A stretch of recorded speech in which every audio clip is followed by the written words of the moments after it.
ঈসা আলাইহিস সালাম ডাক দিয়া বললেন, হ্যাঁ দুনিয়াদার, যে আল্লাহ তোমাকে ফাঁসির মঞ্চের মধ্যে উঠাইছে, আবার ফাঁসির মঞ্চ থেকে যে আল্লাহ তোমাকে মুক্ত করেছেন, ওই আল্লাহর কসম দিয়া বলি, রুডি আরেকটা কই? ঈসা আলাইহিস সালামকেও যুগের জ্ঞান অর্থাৎ চিকিৎসা বিদ্যা দান করেছেন। এর মধ্যে একটা হলো জন্ম অন্ধ। জন্ম অন্ধকেও তিনি ভালো করতে পারতেন। আমাদের মেডিকেলের মধ্যে যদি এমন একটা রোগী নিয়ে যান, জন্ম থেকে তার দুইটা চোখ নাই, হেরে চোখ লাগাইতে পারবে? হয়তো কোনো কারণে চোখ রোগাক্রান্ত হয়ে গেছে, নষ্ট হয়ে গেছে, এই নষ্ট চোখের জায়গায় আরেকটা ভালো চোখ স্থাপন করতে পারবে। কিন্তু যার চক্ষু নাই, আল্লাহ পাক দেয় নাই, নতুন করে চক্ষু দিবে এমন কোনো ডাক্তার পৃথিবীর মধ্যে এখনো জন্ম নেয় নাই। কিন্তু ঈসা আলাইহিস সালাম জন্ম অন্ধ, একেবারে জন্ম থেকে চোখ নাই, তারেও যদি চিকিৎসা করতেন সে দৃষ্টি ফিরে পাইত। সুবহানাল্লাহ বলেন। কুষ্ঠ রোগী, কঠিন রোগ, কুষ্ঠ রোগ, ঈসা আলাইহিস সালামের হাতের ছোঁয়া লাগলে ভালো হয়ে যেত।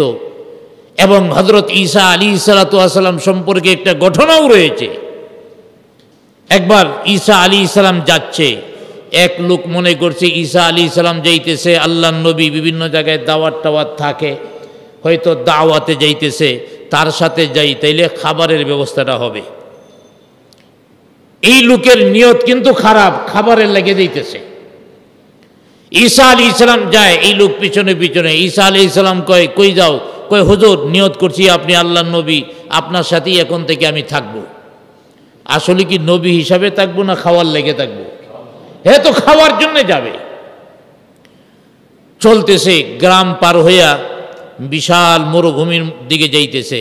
এবার হ্যাঁ চিন্তা করে, দাওয়াত টাওয়াত থাকলে তো এলাকার মধ্যে যাইতে হইব, যাই দি মরুভূমির দিকে। তার সাথে আসলাম, আল্লাহ জানে আজকে ঠগা খাই কিনা। মনে মনে চিন্তা করলো, খাওয়ার জন্য আইছি, কি হয়, বইলা পালাইছি, যাইতেও পারতেছি না। মরুভূমির মাঝখানে যাওয়ার পরে ঈসা আলাইহিস সালাম বসছে, বৈশা বলতেছে, কিছু তো খাওয়ার দরকার। লগে যে আছে কই কিছু খাওয়ার দরকার কইতেছে, দেখি কি বাইর করে। এবার ঈসা আলাইহিস সালাম ফুটলা থেকে একটা রুটি বাইর করছেন, বাইর করে বলতেছেন, তোমার সাথেও যদি কিছু খাবার থাকে তাহলে বাইর করো। লোকে মনে মনে কয়, ঈসা নবীর কাছে রুটি একটা, আমার কাছে রুটি দুইটা, এখন যদি বাইর করি তাহলে তো আমার আরো ঠগ হইব, অর্ধেকটা আমার থেকে দিতে হবে। লাভ না করতে পারি, কমপক্ষে ঠগন যাবে না। হ্যাঁ করছে কি, আস্তে করিয়া একটা বাইর করছে, আরেকটা টুবলার ভিতরে রেখে দিছে। তো ঈসা আলাইহিস সালাম আস্তে আস্তে কয়, রুটি না দুইটা ছিল, আরেকটা কই? দুনিয়াদার মনে মনে কয়, রুটি দুইটা আছে, উনি জানলো কেমনে? কয়, না হুজুর রুটি একটাই ছিল। রুটি একটা ছিল, আচ্ছা ঠিক আছে। দুইজনে দুইটা খাইলেন, আবার হাঁটা শুরু করলেন। হাঁটতে হাঁটতে হাঁটতে হাঁটতে এক গ্রামে গেলেন। গ্রামের সামনেই এক অন্ধ লোক বৈশা রয়েছে। হযরতে ঈসা আলাইহিস সালাম এই অন্ধ লোকটারে চোখের মধ্যে লাঠি দিয়ে আঘাত করছে, সাথে সাথে সে চক্ষুষ্মান হয়ে গেছে। সুবহানাল্লাহ বলেন। ওই লোকে দিকে কয়, সর্বনাশ, লাঠি দিয়ে আঘাত করছে, জন্ম অন্ধ, ভালো হয়ে গেছে। হযরতে ঈসা আলাইহিস সালাম আবার হাঁটা শুরু করছে। লগে সাথীরে জিজ্ঞেস করে, কি ব্যাপার, দেখছো লাঠি দিয়া গুতা দিছি, চক্ষু ভালো হয়ে গেছে? কয়, হ্যাঁ দেখলাম তো, এমন আশ্চর্য ঘটনা আমি আর কখনো দেখি নাই। এবার মূসা আলাইহিস সালাম কয়, যে আল্লাহ চক্ষুটা ভালো করছে, ওই আল্লাহর কসম দিয়ে বলতেছি, তোমার কাছে রুটি কয়টা ছিল? দুনিয়াদারে কয়, গোড়ায় টোড়ায় তো এই রুটির কথাই কয়ে দিই। হ্যাঁ বলতেছে, আল্লাহর কসম, মেরে পাঁচ একই রুটি থা। আমার কাছে রুটি কয়টা ছিল? একটাই ছিল। আরো সামনে অগ্রসর হলেন। আরো সামনে যাইয়া এক কুষ্ঠ রোগী রাস্তার পাশে বসা আছেন। হযরতে ঈসা আলাইহিস সালাম লাঠি দিয়া লোকটারে বাড়ি দিলেন, সাথে সাথে কুষ্ঠ রোগ দূর হয়ে গেল, লোকটা পরিপূর্ণ সুস্থ হয়ে গেল। জোরে বলি সুবহানাল্লাহ। ওই লোক আশ্চর্যিত হয়ে গেল। এবার আরো সামনে অগ্রসর হলেন। হজরতে ঈসা আলাইহিস সালাম বললেন, দেখছো কুষ্ঠরোগী কেমনে ভালো হয়েছে? কই হুজুর, এমন চিকিৎসা জিন্দিগিতে দেখি নাই। লাঠি দিয়া গুতা মারলে কানা ভালো হয়, লাঠি দিয়া বাড়ি দিলে কুষ্ঠরোগী ভালো হয়। মুসা আলাইহিস সালাম ডাক দিয়া বলেন, হে আল্লাহর বান্দা, যে আল্লাহ রাব্বুল আলামিন এই কুষ্ঠরোগীকে ভালো করেছেন, এই আল্লাহর কসম দিয়া বলতেছি, তোমার কাছে রুটি কয়টা ছিল বলো? দুনিয়াদারে কই ঘুরায় টুরায় আবার তো রুটির মধ্যে আইছে দেখি। মেরে 5 একই রুটি, তা আমার কাছে রুটি একটাই ছিল। ঈসা আলাইহিস সালাম এবার এক গ্রামে যায় উঠছে। ওই গ্রামে এক লোকে ঈসা আলাইহিস সালামরে থাকতে দিছে, খাওয়াইছে। আর দুনিয়াদারে মনে মনে চিন্তা করতেছে, আসলে কিচ্ছু না, সব হইল লাঠির মধ্যে। লাঠি দিয়া গুতা দিলে চক্ষু ভালো হয়, লাঠি দিয়া বাড়ি দিলে কুষ্ঠরোগী ভালো হয়, লাঠি দিয়া বাড়ি দিলে রোগ ভালো হয়ে যায়। মেরামতি সব হইল কোথায়? লাঠির মধ্যে। যেভাবেই হোক লাঠিটা চুরি করতে হবে। হযরত ঈসা আলাইহিস সালাম এক বাড়িতে যায় উঠছেন। ওই বাড়িতে বাড়িওয়ালা খাওয়াতে দিল এবং প্রাণী যে ঘোড়া ছিল ঘোড়ারে খাওয়ালো, এইভাবে তৃপ্তি সহকারে খাওয়ালো। বাড়িওয়ালার স্ত্রী অসুস্থ, বাচ্চা হবে, পেটে ব্যথা, অস্থির। ঈসা আলাইহিস সালামকে আইসা বললেন, হুজুর একটা তাবিজ যদি দিতেন। ঈসা আলাইহিস সালাম তাবিজ লিখছে, আল্লাহ এই লোকটা আমারে খাওয়াইছে, এই লোকটা আমার বাহনরে খাওয়াইছে, আমারে তাকতে দিছে, আমার ঘোড়ারে তাকতে দিছে, অনেক উপকার করছে। হের স্ত্রীর প্রসব ব্যথা, হের স্ত্রীর বাচ্চা হইলে হইব, না হইলে কি আমার কি? কেমন বুঝেন তাবিজটা যে লিখছে? এমন একটা তাবিজ যদি কোনো ইমাম সাহেবের লিখা দেয় আর পইরা দেয় এই লিখছে, তাইলে এই তাবিজ কেউ লাগাইব? বরং ইমাম সাহেবের তাড়ানোর লাগিয়া যত ষড়যন্ত্র চক্রান্ত আছে সব করব। বাড়িওয়ালায় তাবিজ দিকা তাকায় রয়েছে, কয়ে এমন তাবিজ আমি খাওয়াইলাম, স্বীকারও করলো, সব কিছু স্বীকার করিয়াও এবার বলে যে হের স্ত্রীর বাচ্চা হইলে হোক, না হইলে নাই, আমার কি? ওই লোকে তাকায় রয়েছে। ঈসা আলাইহিস সালাম ধমক দিলেন, যাও তোমার স্ত্রীর শরীরে লাগাও। স্ত্রীর শরীরে লাগাইছে, সাথে সাথে বাচ্চা ভূমিষ্ঠ হয়েছে। সুবহানাল্লাহ বলি। এই বাড়ি থেকে বিদায় নিয়েছে সকালবেলায়। ঈসা আলাইহিস সালাম রাস্তার মধ্যে আইসা জিজ্ঞেস করে, হে আল্লাহর বান্দা, দেখছো কেমনে তার প্রসব ব্যথা দূর হইয়া বাচ্চা হয়েছে? কহ, এটা তো আজীব বিষয়, এমন চিকিৎসা দেখি নাই। এবার ঈসা আলাইহিস সালাম বলতেছে, যে আল্লাহ এইভাবে সুস্থ করছে, বাচ্চা ভূমিষ্ঠ করছে, সেই আল্লাহর কসম দিয়া বলতেছি, বলো তোমার কাছে রুটি কয়টা ছিল? গোড়ায় গাড়ায় রুটির মধ্যে আইছিলাম খাওয়ার লাগিয়া, এখন দিয়ে আমি উল্টা খাওয়াইতে হইব। যা করছে খোদায়, রুটি বাইর করবো না। কয় মেরে 5 রুটি একই, তা আমার কাছে রুটি একটাই ছিল। এবার আরও দূরে যে এক বৃক্ষের নিচে বিশ্রাম করার জন্য শুইছে। ঈসা আলাইহিস সালাম ঘুমায় গেছে। হ্যাঁ ঘুমায় না, দেখে কোন সময় ঈসা নবী ঘুমাইব আর লাঠিটা চুরি করব। ঈসা আলাইহিস সালাম ঘুমিয়ে যাওয়ার পরে হ্যাঁ লাঠি চুরি করিয়া ভাগছে। কয় আমার আর দরকার নাই ঈসা নবীর, হ্যাঁ লাঠি, যে লাঠি এটা দিয়ে চিকিৎসা করবো আর টাকা কামাবো।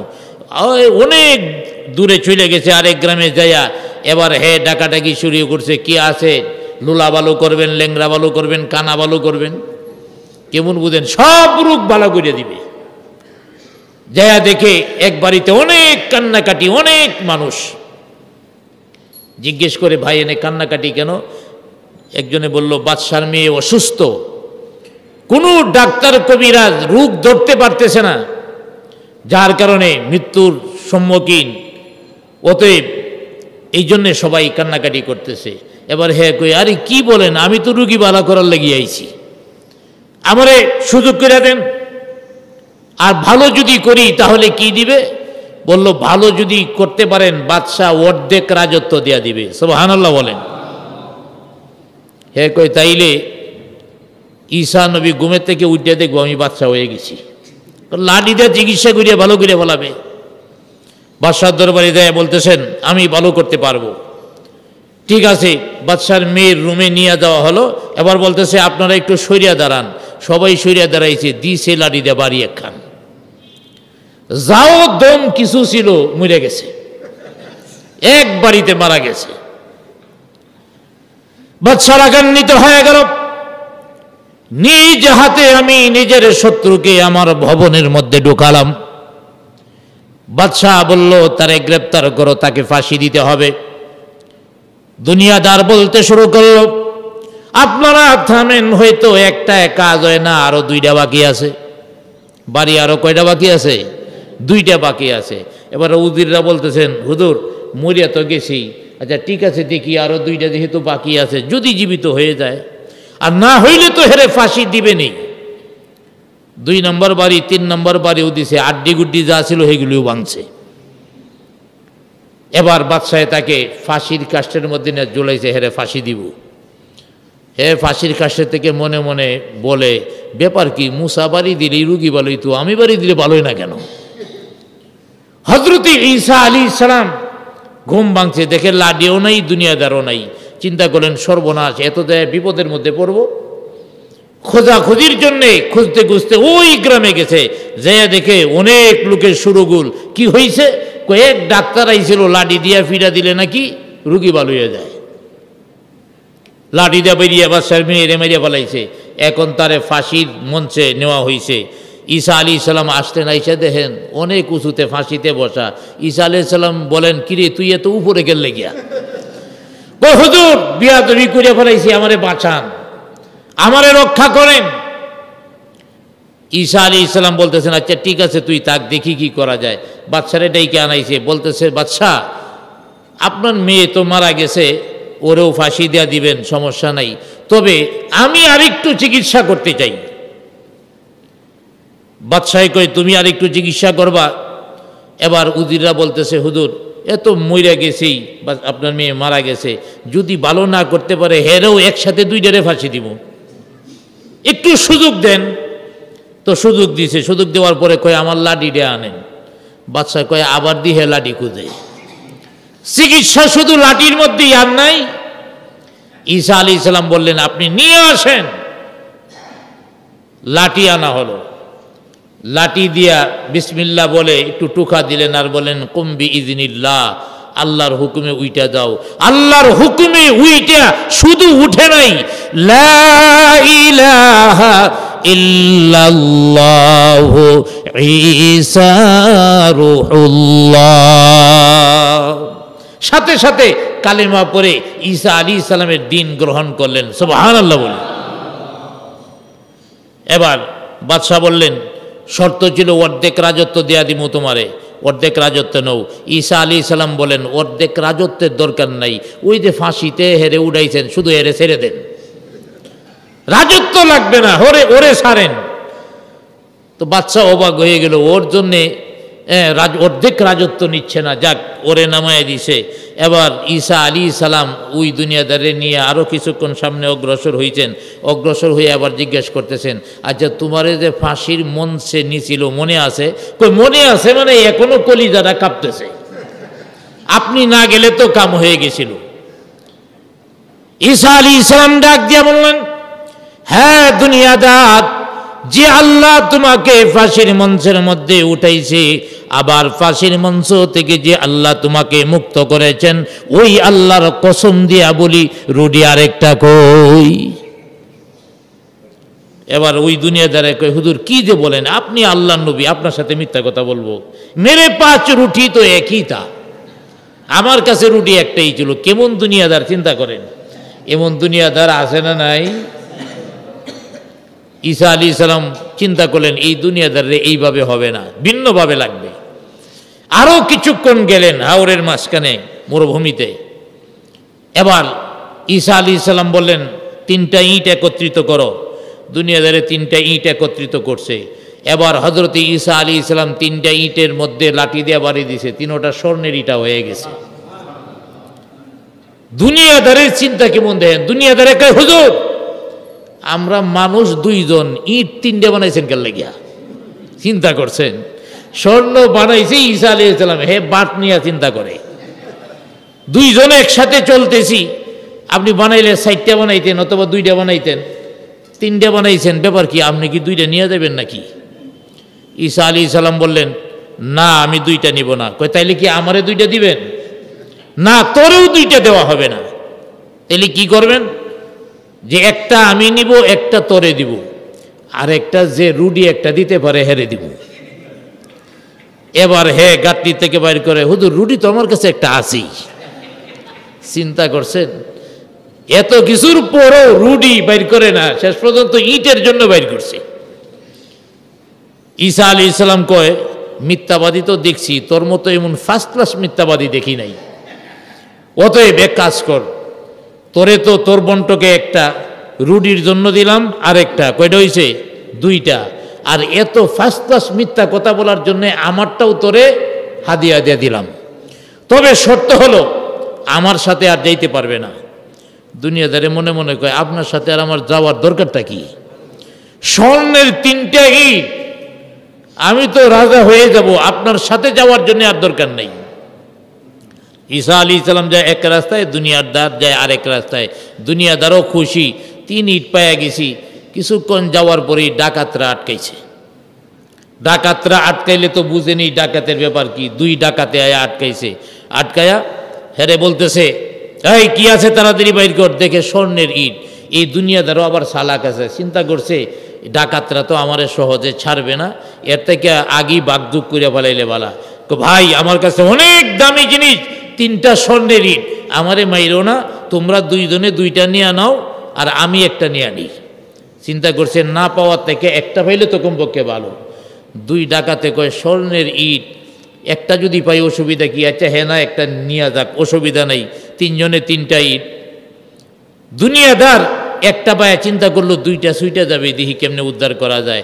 ডাকাতদের বলতেছে, ভাই আমরা 3 জন একটা করে ইটা নিলেও অনেক টাকার মালিক হয়ে যাব, একটু আনন্দ করার দরকার, তোমরা একটু বসো, আমি মিষ্টি নিয়ে আসি। বাজারে যায় হ্যাঁ মিষ্টি কিনছে। ডাকাতরা চিন্তা করলো ঠিক আছে, মিষ্টি খাওয়ার দরকার, এত একটা আনন্দের বিষয় আজকে। হ্যাঁ মিষ্টি কিনছে, সাথে বিষও কিনছে। মনে মনে চিন্তা করছে, বিষ মিষ্টির সাথে মিশায়া ওদের খাওয়ায়া ইটা আবার 3টেই নিব। কেমন দুনিয়াদার চিন্তা করেন। 2 ডাকাতে মিটিং করছে, কিরে 100 টাকার লাগে একটা লোক মেরে ফেলাই, আর একটা ইটা হেরে দিয়া দিমু, হেরে মারবো না, এটা হয় নাকি? আমরা ইটা 2 জনে মিলে 3টেই নিব, এ মিষ্টি নিয়ে আসলে 2 জনে এমন ফিটানি ফিটামু, দুটারে মেরে এটারে মেরে ফেলামু। মিষ্টি নিয়ে আসার সাথে সাথে আর কোনো কথা নেই, 2টায় ফিটা শুরু করছে। ফিটায়া একটারে মেরে ফেলাইছে। এখন রয়েছে কয়জন? 2 ডাকাত। এখন 2 ডাকাতে বলতেছে, আমরা 2 জনে 3 ইটা বন্টন করে নিব, অতএব মিষ্টি যেহেতু হে আনছে, এখন মিষ্টি দেখায়া নিই। আর মিষ্টির মধ্যে বিষ তো আগেই মিশাইয়া রাখছে, এখন মিষ্টি মিশ্রিত বিষ খায়া বাকি 2টা মরছে। হযরত ঈসা আলাইহিস সালাম আবার এই রাস্তা দিয়া যায়, দেখে 3টা পড়ে রয়েছে, ইটাও 3টা আছে। ঈসা আলাইহিস সালাম কয়, আরে দুনিয়াদাররা, দুনিয়াদারের অবস্থা এমনই হয়। দুনিয়াদার শেষ হইল। ঈসা আলাইহিস সালাম আবার ওই ইটারে মাটির ইটা বানায় নিছেন। হযরত ঈসা আলাইহিস সালামকে এই শক্তিগুলি আল্লাহ পাক দান করেছিলেন। এমনকি মৃত ব্যক্তিকে ঈসা আলাইহিস সালাম তিনি ভালো করতে পারতেন। কিভাবে ভালো করতেন ইনশাআল্লাহ অন্য দিন আলোচনা করব। আজকে ওই ঘটনা আলোচনা করলে আরো অনেক লম্বা সময় লাগবে। আরেকদিন ইনশাআল্লাহ সূরা মারইয়ামের মধ্যে এই আলোচনা আরো অনেক আসবে, সেদিন আলোচনা করা হবে। হযরত ঈসা আলাইহিস সালামকে আল্লাহ পাক জন্ম অন্ধকে ভালো করার শক্তি দিয়েছিলেন, কুষ্ঠ রোগীকে ভালো করতে পারতেন। এমনকি মৃত মানুষ কবরের পাশে যায় যদি বলতেন কুম্বি ইযনিল্লাহ, আল্লাহর হুকুমে উইটা দাঁড়ায় যাও, কবর থেকে লোক উইটা দাঁড়ায় দিত। সুবহানাল্লাহ বলেন। এরপরেও তারা মানেনি। মাটির পাখি, মানুষেরা মাটি দিয়া পাখি বানায়, এই পাখির মধ্যে কেউ রূহ দিতে পারবে? কেউ রূহ দিতে পারবে না। কিন্তু ঈসা আলাইহিস সালাম এই মাটির পাখিরে ফু দিলে ওইটা উড়া দিত। সুবহানাল্লাহ বলেন। এভাবে অসংখ্য মুজিজা আল্লাহ রাব্বুল আলামিন ঈসা আলাইহিস সালামকে দান করেছিলেন। এরপরেও এই লোকগুলি ঈসা আলাইহিস সালামের বিরোধিতা করল, এমনকি হত্যা করার জন্য সর্বাত্মক চেষ্টা করল। এবং হাদিসের মধ্যে আছে, ইহুদিদের একটা দল ঈসা আলাইহিস সালামকে হত্যার জন্য তারা মরিয়া হয়ে উঠল। এর কারণটা কি? একদিন ঈসা আলাইহিস সালামের সামনে ঈসা আলাইহিস সালামের মা মরিয়মকে গালি দিল। ঈসা আলাইহিস সালাম জন্ম নিয়েছেন। ঈসা আলাইহিস সালামের কোনো বাবা আছে?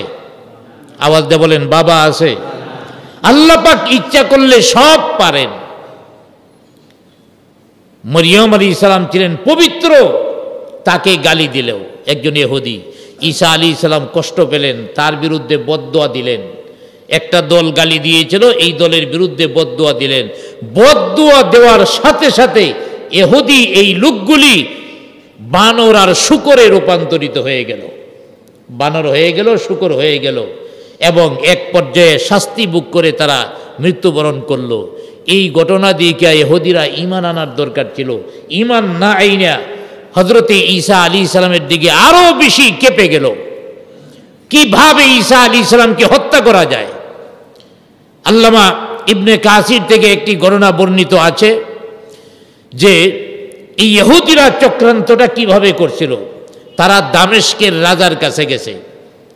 পৃথিবীতে ইহুদিদের ইতিহাস খুব ঘৃণ্য ইতিহাস। চক্রান্ত, ষড়যন্ত্রই ছিল তাদের একমাত্র মুখ্য কাজ। দামেস্কের রাজার কাছে গেল। দামেস্কের রাজার কাছে যায় বলতেছে যে ঈসা আলাইহিস সালাম দ্বীনের দাওয়াত দিতেছে, এতে দেশের মধ্যে ফিতনা ছড়ায়া পড়তেছে। ঈসা আলাইহিস সালাম জাতির লোকদেরকে রাষ্ট্রের বিরুদ্ধে কেঁপিয়ে তুলতেছে। এখনো আছে না, কোরআনের কথা বললেই কয় উস্কানিমূলক কথা বলতেছে। আজান দিলেও নাকি উস্কানি হয়ে যায়। পাহাড়ের উপরে দাঁড়ায়া দুইটা ছেলে আজান দিয়েছে, খুব খারাপ হয়ে গেছে। আওয়াজ দিয়ে বলেন, খারাপ হয়ে গেছে না ভয় পাইতেছেন? দুইটা ছেলে পাহাড়ের উপরে দাঁড়ায়া আজান দিয়েছে। পাহাড়ের মালিক কে? জোরে বলেন, কে? তোমাদের বাপ দাদা পাহাড় বানাইছে? আসমান জমিনের মালিক তো আল্লাহ। পাহাড় আল্লাহ পাক বানিয়েছেন। অতএব আল্লাহর নিদর্শন সেই পাহাড়ের উপরে দাঁড়িয়ে আল্লাহর নাম বলবে, বলবে না বলবেটা কি? আজান দিবে না দিবেটা কি? আজান দিয়েছে, দুষ্কি হয়েছে, তাদেরকে গ্রেফতার করতে হবে, জেলে নিতে হবে। এইগুলি জুলুম। আল্লাহর নাম যদি মুসলিম দেশে উচ্চারণ করতে না পারি, এর মতো দুর্ভাগ্য মুসলমান আর কোথাও হতে পারে না। অতএব খেপাইল যায় তার বিরুদ্ধে, যে উস্কানিমূলক কথা বলে ঈসা আলাইহিস সালাম। প্রতি যুগে যুগে এই কথাটা বিধর্মীরা বলতো যে নবীরা উস্কানি দিতেছে। দামেস্কের রাজারে এমন কেপানি কেপাইছে। দামেস্কের রাজা ছিল আবার তারকা পূজারক, সেও মুশরিক। অতএব সে বাইতুল মুকাদ্দাসের গভর্নর, তারে চিঠি পাঠাইল, বলল চিঠির মধ্যে ঈসা নবীকে গ্রেফতার করো এবং গ্রেফতার করিয়া তাকে শুলে চড়াও, তার মাথার মধ্যে পেরেক মারো, দৃষ্টান্তমূলক শাস্তি দাও। তার এই শাস্তির বিষয়টা দেখে জাতি যেন নাজাত পায়। অতএব এইভাবে তোমরা তাকে শাস্তি দাও। বাইতুল মুকাদ্দাসের যে গভর্নর ছিল, সেই গভর্নর সে রওনা করলো ঈসা আলাইহিস সালামকে গ্রেফতার করার জন্যে। ঈসা আলাইহিস সালামের বাড়ি গ্রাউ করলো, তারা গ্রাউ করে রাখলো। ঈসা আলাইহিস সালাম এখন চিন্তা করলেন যে আমাকে তো গ্রেফতার হতেই হবে, ওরা শুলে চড়াবে, এখন কি করা যায়? হযরত ঈসা আলাইহিস সালামের সাথে তখন বসা ছিল তার অনুসারী। তাফসিরের মধ্যে আসছে 12 জন, 13 জন অথবা 17 জন। তো সংখ্যা যাই হোক, অর্থাৎ 17-এর উপরে না, 12-র কম না। ঈসা আলাইহিস সালামের সাথে বসা আছেন। তখন ঈসা আলাইহিস সালাম তাদেরকে লক্ষ্য করে একটা বক্তৃতা দিয়েছিলেন। হে আমার অনুসারীরা, তোমাদের মধ্য থেকে আমি একটা বিষয়ে জানতে চাই। আল্লাহ রাব্বুল আলামিনের ইচ্ছা অনুযায়ী আমি তোমাদের মধ্য থেকে এমন একজন লোক চাই যে আমার আকৃতির হয়ে যাবে আর আমাকে আল্লাহ পাক উঠায়া নিয়ে যাবেন। যে লোকটার আকৃতি আমার আকৃতি হয়ে যাবে, ওই লোকটাকে ইহুদিরা মিলে গ্রেফতার করবে, শুলে চড়াবে, হত্যা করবে, আর এর বিনিময়ে ওই লোকটাকে জান্নাতে নেওয়ার দায়িত্ব আমি নিয়ে নিব। জান্নাতে নেওয়ার দায়িত্ব আমি নিব। কি আছো? একজন যুবক উঠে দাঁড়ায় গেছে, হুজুর আমি আছি। সুবহানাল্লাহ জুড়ে বলি। নিশ্চিত মরণ, চতুর্দিকে দুশমন বাহিনী দাঁড়িয়ে আছে। হযরত ঈসা আলাইহিস সালাম তার দিকে তাকাইলেন, তাকায়া পছন্দ হয় নাই। যুবক মানুষ, যাতনের কারণে আবার সত্যটা বুঝলে পালায় কিনা, এই জন্যে আবার বললেন, কি আছো তোমাদের মধ্য থেকে আমার আকৃতি ধারণ করবে, শুলে চড়বে, মৃত্যুবরণ করবে। দ্বিতীয়বারও ওই যুবকটাই দাঁড়াইছে। তৃতীয়বার বললেন, তৃতীয়বারও ওই যুবকটাই দাঁড়াইছে। মুসা আলাইহিস সালাম হাসলেন, বললেন, হ্যাঁ ঠিক আছে, তুমি পারবে, তোমাকে আমি গ্রহণ করলাম। এবার হযরতে ঈসা আলাইহিস সালাতু ওয়াস সালাম উনি হঠাৎ করে তন্দ্রা ভাব হলো, আর ওই যুবকটা হয়ে গেল ঈসা আলাইহিস সালামের রূপের, আর ঈসা আলাইহিস সালামকে আল্লাহ পাক উপরে উঠায় নিয়েছেন। সুবহানাল্লাহ বলেন।